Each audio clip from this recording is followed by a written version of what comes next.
We here at FreightWaves have some sad news to announce today. We're talking about the passing of Mike Welch. He was the founder of XPO. And Craig, I know you knew Mike. I did. Great guy, amazing business that he built. Unfortunately lost his battle with brain cancer. Talk about his story. You said he has a very interesting story. Mike is first of all, he was a mentor to me about 15 years ago. When I was young, I was in my early 20s.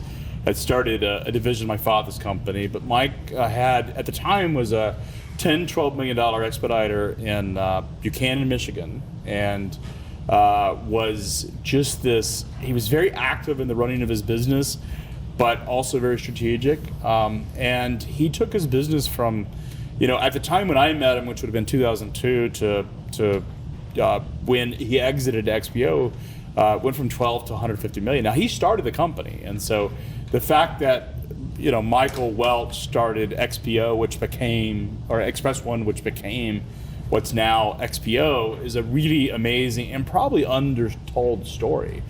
Brad Jacobs deserves a ton of credit for building XPO into what it is today, but really that platform that Brad went out and really constructed on top of was originally founded by Mike Welch. You talked about meeting him in your 20s, and it sounds like he is an amazing mentor. Do you see yourself kind of building your business and building this company off of things you learned from him? Yeah, Mike was, I was young enough and inexperienced enough and naive that Mike in many ways was a good friend to me, but as a mentor was helping me shape a lot of things. And I think even at times where, being much younger and making younger mistakes or not having as deep of EQ as someone like Mike did. And that was the thing about Mike, is he was an incredibly charismatic, but also very kind person. And I think every bit of success was earned,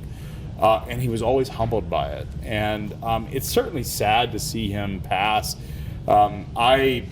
He's been diagnosed for 18 months now, and so it's been a long battle. I am certainly, I know Mike had the chance to say his goodbyes, and the stuff that he did at the end of his life in terms of philanthropic opportunities he got to do. He got to see his kids graduate. So I think it.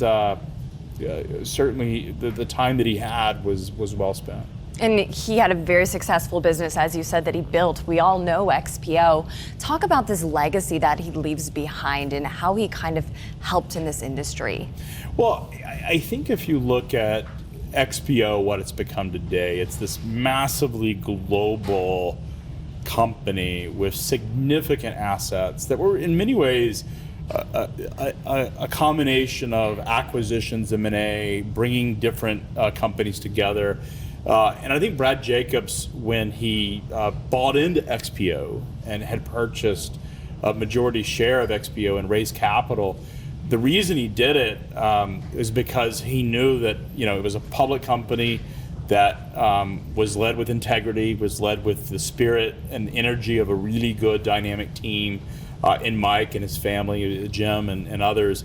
And I think that's what gave Brad the confidence to use that as a platform to carry on. And I think Mike deserves a ton of credit for building this amazing culture in Buchanan, Michigan, and was just a pillar in the community. He's from St. Joe, Michigan. Yeah.